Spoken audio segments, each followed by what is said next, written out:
అనుక్షణం ప్రజల పక్షం N95 news కి స్వాగతం. ముందుగా హెడ్లైన్స్.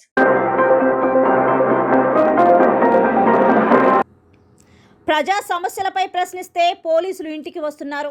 3 అక్షరాల వ్యక్తి రాజ్యాంగేతర శక్తిగా అధికారాలు చలాయిస్తూ ఉన్నారు. మున్సిపల్ సమావేశంలో కౌన్సిలర్ ప్రసాద్ బాబు ఆవేదన.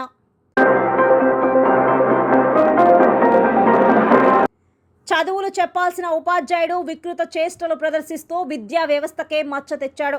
అభం శుభం తెలియని చిన్నారులపై లైంగిక వేధింపులకు పాల్పడుతున్న ఎలిమెంటరీ స్కూల్ ఉపాధ్యాయుడు.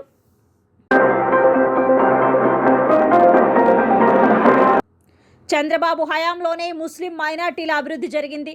వైసీపీ ప్రభుత్వం మైనార్టీల ద్రోహిగా మిగిలిపోతుంది. టీడీపీ రాష్ట్ర మైనార్టీ ఉపాధ్యక్షుడు ఎస్ఏ మస్తాన్ విమర్శ. ప్రజా సమస్యలపై ప్రశ్నిస్తే పోలీసులు ఇంటికి వస్తున్నారు.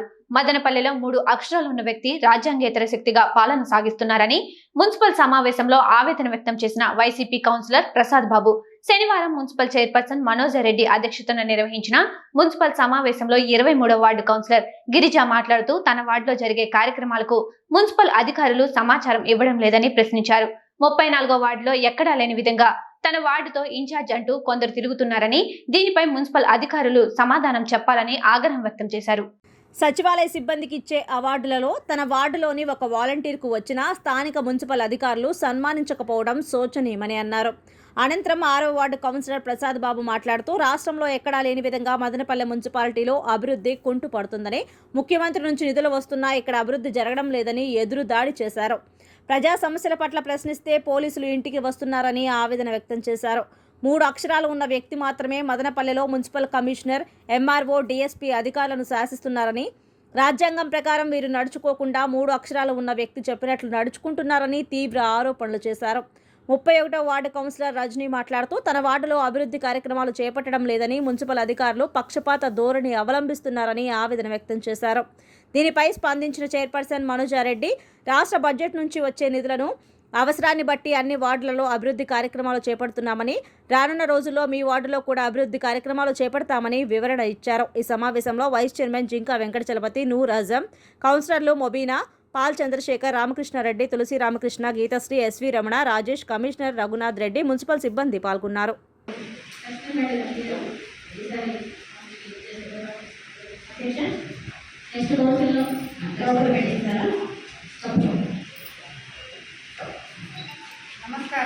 నమస్కారం అండి. అధ్యక్ష, కేసులు జరుగుతున్నాయి. నెక్స్ట్ ఇంకోటి డెంగ్యూ వస్తా ఉంది. దయచేసి ఆ అమ్మాయి అడిగిన దాంట్లో 200% నిజం ఉంది. కాబట్టి మనం ఈరోజు ఆ అమ్మాయి ఏదో మాట్లాడుతుందని నిరతాలుగా చూస్తుంటే మన బతుకులు నిరతాలుగా అయిపోతుంది. మదనపల్లిలో రాష్ట్రంలో పెరగకపోతుంటే ఈ మదనపల్లి మాత్రం పెరగకుండా వచ్చింది. ఖచ్చితంగా దీని ద్వారా ఓరకంగా ఒక దొంగలుగా తయారైపోతే మాత్రం మన జీవితంలో కౌన్సిలర్గా అయినామని పేరు తప్ప మనం సాధించిందేమీ లేదని చెప్పి నేను కోరుకున్నాను. వీరి బొమ్మలు పండు వీరి పేరు వాళ్ళ పేరు పెట్టి వర్కులు చేయడం తప్ప ఒక అభివృద్ధి కావాలంటే 10 ఏళ్ళు తీసుకోవాలి.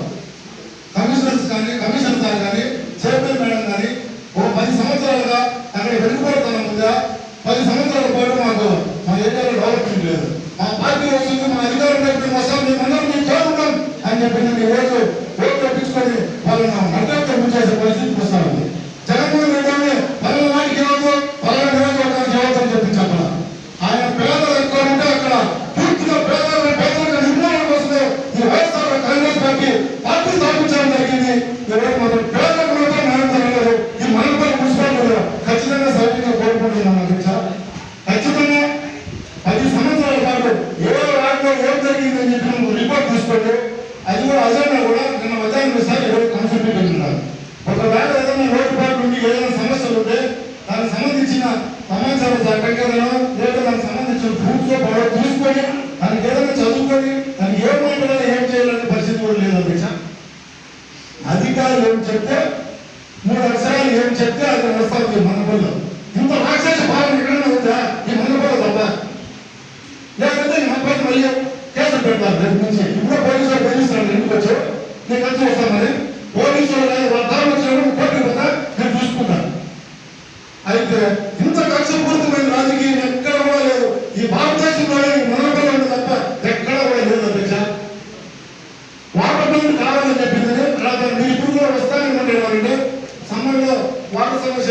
ఆ విషయం మీద నేను అడిగితే కూడా ఎవరికి అడిగితే మా బోర్డు వినిపించినా దానికి కార్యరూపం సాధిస్తే కదా. నేను ఏదైనా అడిగితే కార్యరూపం సాధిస్తే నాకు ఏదైనా సంతోషం అధ్యక్ష. అడుగుతామా మీ మౌనమే మిమ్మల్ని ఆఖరికి మనం ఎందుకు పనికిరాని వాళ్ళగా చేతగాని వాళ్ళగా మిగులుస్తుంది. ఈయన రాజకీయం వేరు, దేన్ని ఆశించి మనం చేయాలి. మనం నిలబడిన దానికి మన ప్రజలకు ఓట్లు వేసి గెలిపించిన దానికి వాళ్ళ తరఫున మాత్రమే మాట్లాడతారు. మా సొంత లాభం కోసం ఏదైనా మీరు మాట్లాడతారంటే కూడా మీరు దాని ఇష్టం మీరు మాట్లాడచ్చు. రిపోర్ట్ తీసుకొని మేడం అనురాధ మేడం అడిగితే ఆ రిపోర్ట్ ఇంతవరకు ఇలా మేడం రిపోర్ట్ నేను ఆ రోజు అడిగినా మేడం, మిమ్మల్ని 5-6 సార్లు అడిగిన మీ రిపోర్ట్ ఇవ్వడం అంటే కార్మికులు అంటే అంత చులకన నిర్లక్ష్యం అయిపోయింది. ఒక సంవత్సరం కింద పనిచేయడం వాళ్ళు ఎవరెవరు జిల్లాలు ఇచ్చినారో ఏదో లిస్ట్ మంది ఇంత కమిషనర్ గారు నన్ను అడగమంటాడు. ఇంతమంది స్టాఫ్ ఉంచుకొని మేము వచ్చి మిమ్మల్ని అడుగుకొని మీకు జీతాలు పెట్టించాలా వాళ్ళ ఎవరు అడగాల చెప్పండి. పని కౌన్సిల్ అడిగితే నా మీద పోలీసు వాళ్ళు మోసారా ఏమి నోరిప్పకుండా వచ్చి బోర్డు చూసుకొని ఇంటికి వెళ్ళిపోతే మమ్మల్ని ఎవరు ఏం మాట్లాడరు. వాళ్ళకు కూడా ముందు కరోనా టైంలో ఎవరైతే పని చేసినారో వాళ్ళకు కూడా శాలరీస్ ఖచ్చితంగా మీరు ఇప్పించాలి సార్. ఇప్పిస్తామని మీరు తమరు చెప్పినారు. దాన్ని ఎక్కడా కూడా ఇప్పుడు 6 నెలలు గడిచింది. నేను అడిగి కూడా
ఏడు మందిలో ఒక అమ్మాయికి రాలేదు.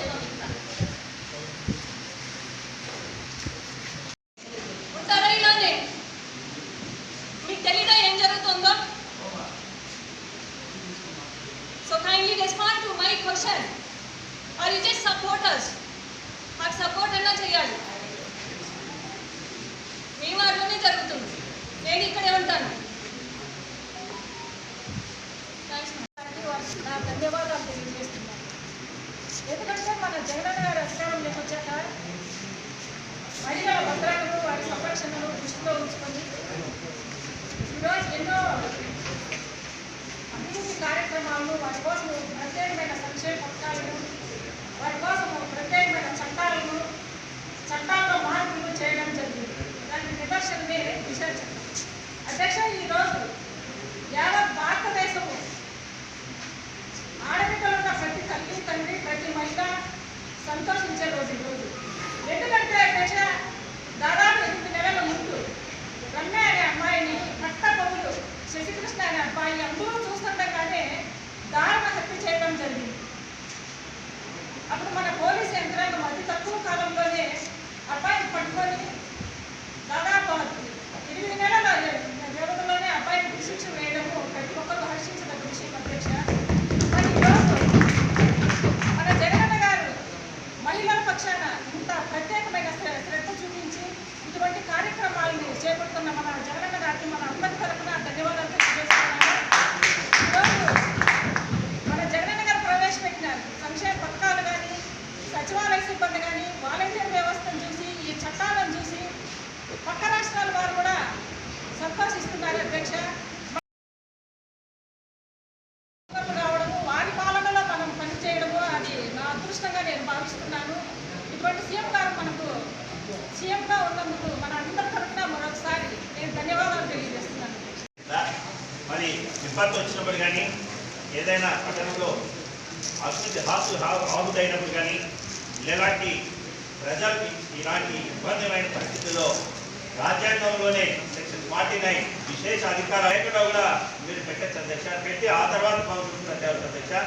పట్టణ ప్రజల సౌకర్యార్థం చిన్నపిల్లలు కావచ్చు, స్కూల్ పిల్లలు కావచ్చు, కాలేజీలు కావచ్చు, ముసలి అవాతాతలు కావచ్చు, సైకిల్ దగ్గర చిన్న చిన్న స్కూటర్లు చాలా ఇబ్బందులు పడుతున్నారు. కాబట్టి ఇమ్మీడియట్గా మీరు అధికారులు ఇంజనీర్ కమిషన్ ద్వారా ఇంజనీర్ సెక్షన్లని పిలిపించుకొని 35 వార్డులు ఉన్న 2 భాగాలుగా చేసి ఈ బ్యాచ్ వర్కులు ఇమ్మీడియట్గా చేసేట్టుగా మరి కౌన్సిల్ తరఫున మమ్మల్ని అడుగుతున్నాను అధ్యక్ష. మరొకటి అధ్యక్ష, మన మున్సిపాలిటీలో కమిషన్ పాటించి ఇంజనీర్లు కావచ్చు, మరి టౌన్ ప్లానింగ్ వాళ్ళు కావచ్చు, రెవెన్యూ వాళ్ళు కావచ్చు, ఏఈ కావచ్చు, డిఏలు కావచ్చు, శానిటేషన్ కావచ్చు, అనేకమైన అధికారులు ఉన్నారు అధ్యక్ష. వారితో పాటు మనం కూడా అధ్యక్ష చైర్పర్సన్ గా మీరు, వైస్ చైర్మన్ గా మేము, కౌన్సిలర్ ఇక్కడున్న 35 మంది అధ్యక్ష గారికి ఫర్ ఎగ్జాంపుల్ కమిషన్ గారు లేదా డి గారు, ఏఈ గారు లేదా సెక్షన్ ఆఫీసర్ వీళ్ళకి జీతం ఏ విధంగా ఇస్తాం అధ్యక్ష? 30 రోజులు వాళ్ళ డ్యూటీకి వస్తేనే కదా అధ్యక్ష జీతం ఇచ్చేది. మీకు కానీ నాకు కానీ ఇక్కడున్న కౌన్సిలర్లు కానీ మినిట్స్ బుక్ లో మనం ఇక్కడ అటెండ్ అయ్యి సిగ్నేచర్ పెడితే ఉదయం ఈ ఊరు పట్టణం లేకముందే ఫస్ట్ లేసేది వాళ్ళే అధ్యక్ష.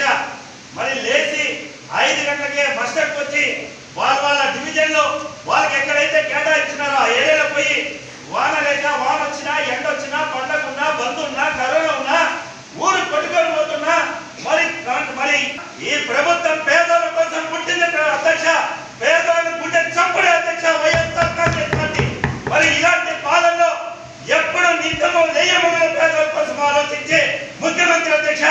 మీరు కానీ గౌరవ శాసనసభ్యుడు కానీ మేము కానీ ఇక్కడ ఉన్న కౌన్సిలర్ అందరూ కూడా ఎప్పుడు కూడా ప్రజలకు అందుబాటులోనే ప్రజా సంక్షేమ పథకాలు కానీ, అభివృద్ధి కానీ అధ్యక్ష 17 రోజులు ఆమె మరి పనికి వచ్చింటే అక్కడ ఉన్న సచివాలయం శానిటరీ సెక్రటరీ ప్రెసిడెంట్ కూడా ఇస్తాడు అధ్యక్ష.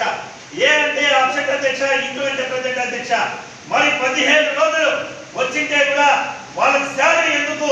ఈ అధికారులు మరి రాయలలో కటిక పేదలను, కార్మికం, మరి శానిటేషన్ వర్కర్ వాళ్ళ ఇంట్లో వాళ్ళ అమ్మకు, వాళ్ళ తాతలు, బిడ్డలు బాగాలేకపోయినా ఉదయం వచ్చి పనిచేస్తారు అధ్యక్ష. ఎందుకంటే రెక్కలు చంద్రబాబు నాయుడు హయాంలోనే ముస్లిం మైనార్టీలకు అభివృద్ధి న్యాయం జరిగిందని, వైఎస్ఆర్సీపీ ప్రభుత్వం మైనార్టీల ద్రోహిగా మిగిలిపోయిందని టీడీపీ మైనార్టీ విభాగం రాష్ట్ర ఉపాధ్యక్షుడు ఎస్ఏ మస్తాన్ పేర్కొన్నారు. రంజాన్ పండుగ సందర్భంగా ఎస్ఏ మస్తాన్ ఆధ్వర్యంలో స్థానిక ప్రైవేట్ ఫంక్షన్ హాల్లో 700 మంది ముస్లింలకు రంజాన్ తోఫాలు అందజేశారు.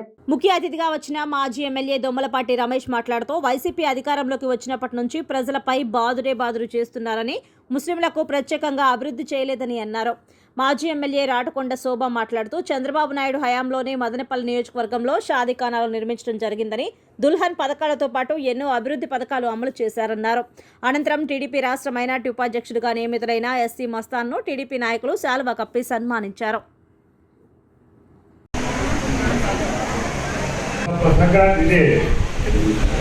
రంజాన్ శుభాకాంక్షలు మహిళా సోదరులందరికీ.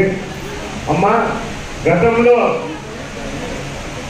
జగన్ గారు ఒక అవకాశం అని చెప్పి యావత్ సమాజాన్ని మోసగించి ప్రతి ఒక్కరి మన ఓటు వేసుకొని ఇప్పుడు మీ అందరికీ పన్నులు పెరిగినాయా లేదమ్మా? మా పన్నులు పెరిగినాయా లేదమ్మా? పన్నులు ఉప్పు, పప్పు, కూరగాయలు, నూనె అన్నీ పెరిగినాయమ్మా.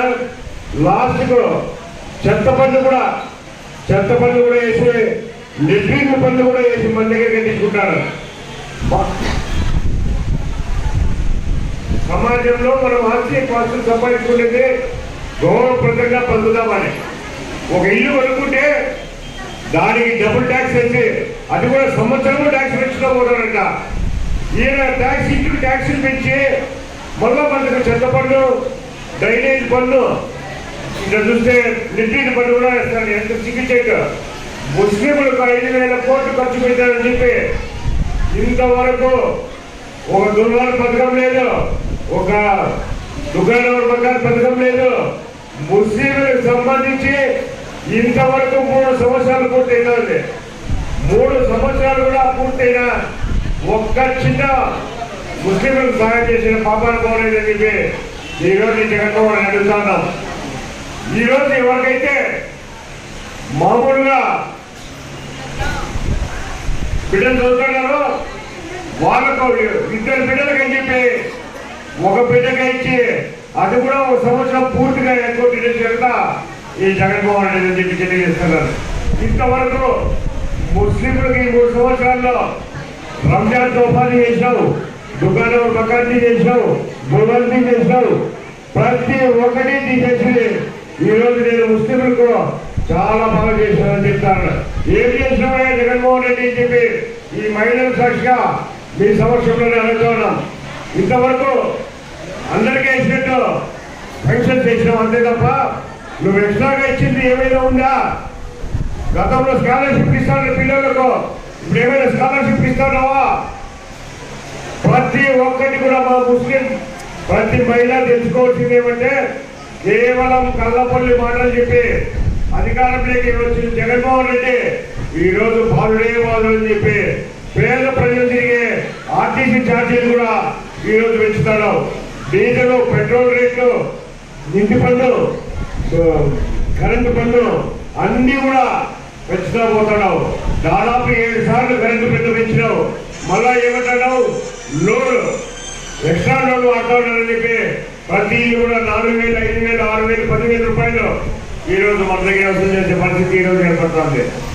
మళ్ళా నెక్స్ట్ ఎలక్షన్స్ లో మనం బతికి పట్టగట్టాలంటే మళ్ళా చంద్రబాబు నాయుడు గారిని ముఖ్యమంత్రిగా తెచ్చుకోవాల్సినటువంటి ఆవశ్యకత కలుగుతా ఉందని చెప్పి తెలియజేసుకుంటూ ఈ 3 సంవత్సరాల్లో కూడా మీరు మహిళల రంజాన్తో అన్ని కూడా రద్దు చేసి ప్రతి ఒక్క పేద మహిళకు ఈ రోజు ఇబ్బంది కలిగిస్తాడు. కాబట్టి రాబోయే రోజుల్లో దిగిపోయేది సాధ్యం అని చెప్పి తెలియజేసుకుంటూ ప్రభుత్వం రావడంతోనే కరోనా తేవడము సరేలే 2 సంవత్సరాలు కరోనా ఉంది.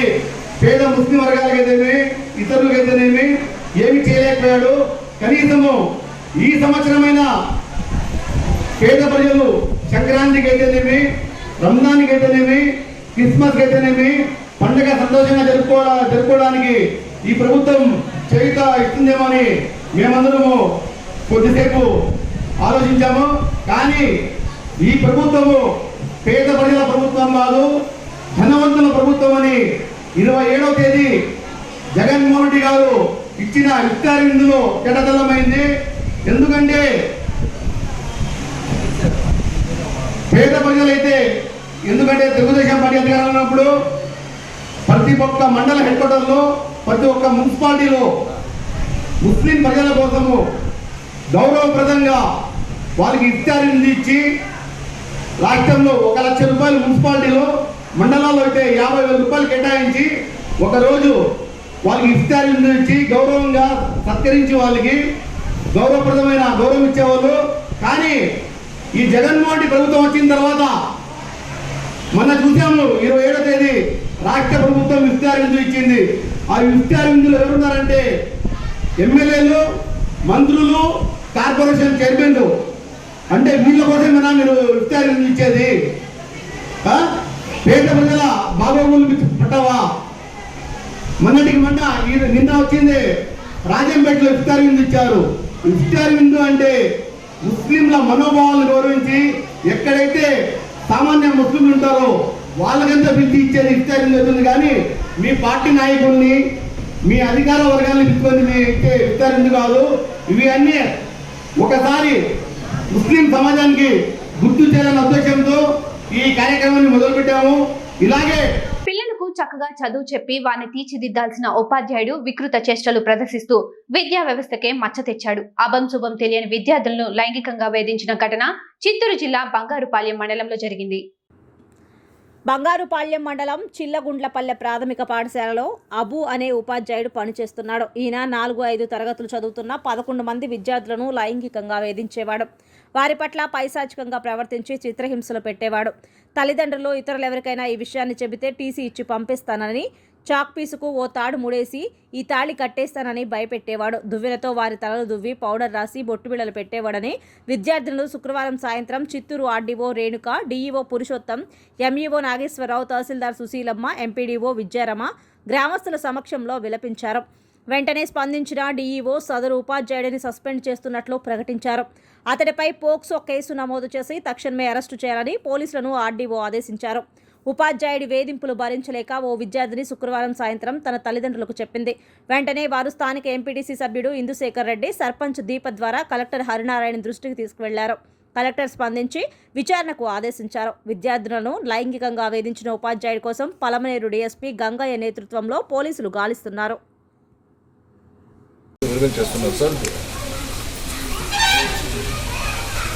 చెప్పేసాను సార్, నార్మల్ ఎస్ఐకి ఫోన్ చేశాను,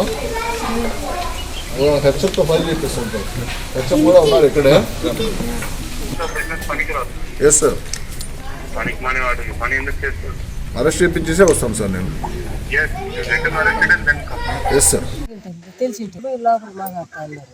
సరే నేను కూర్చున్నాను.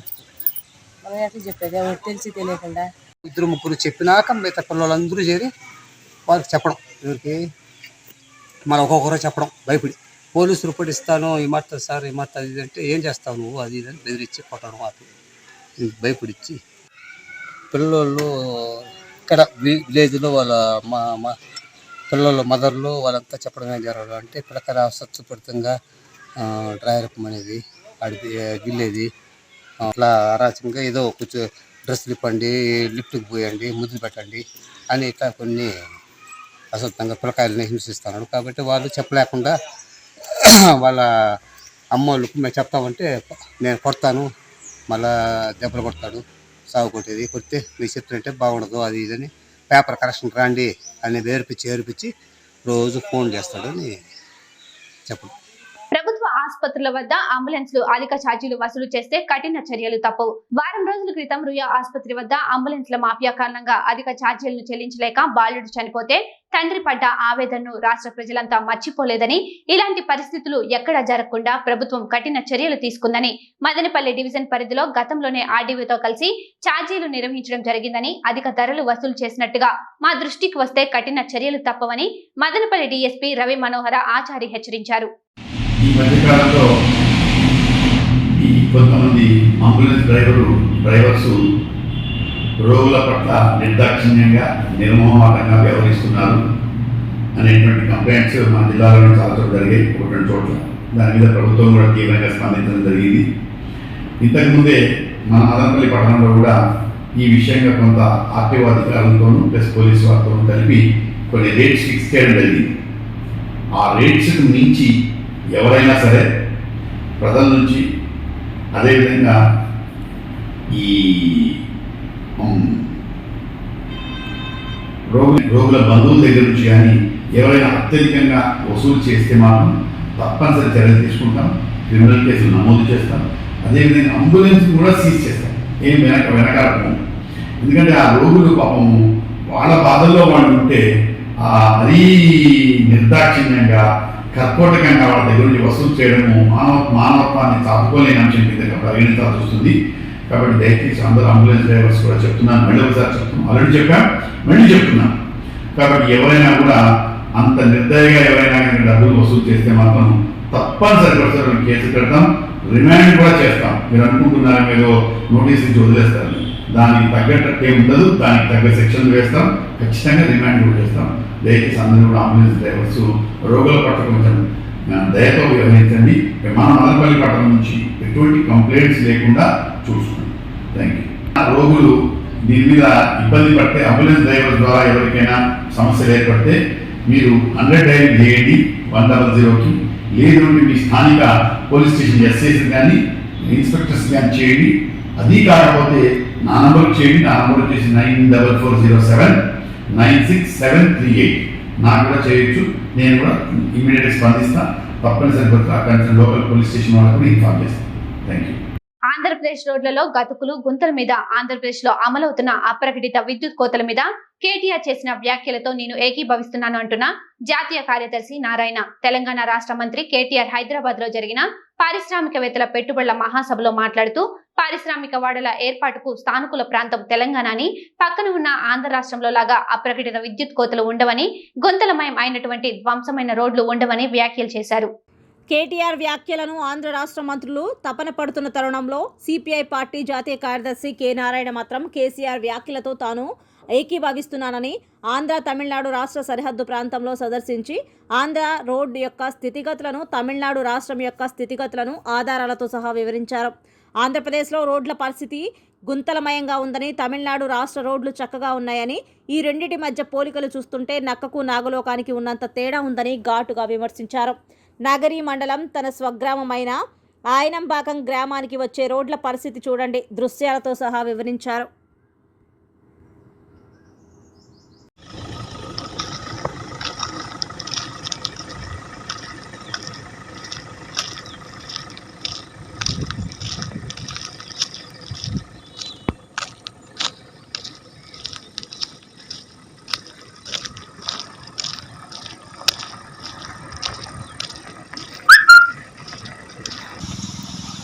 ఇది తమిళనాడు నుంచి వస్తున్నటువంటి రోడ్డు.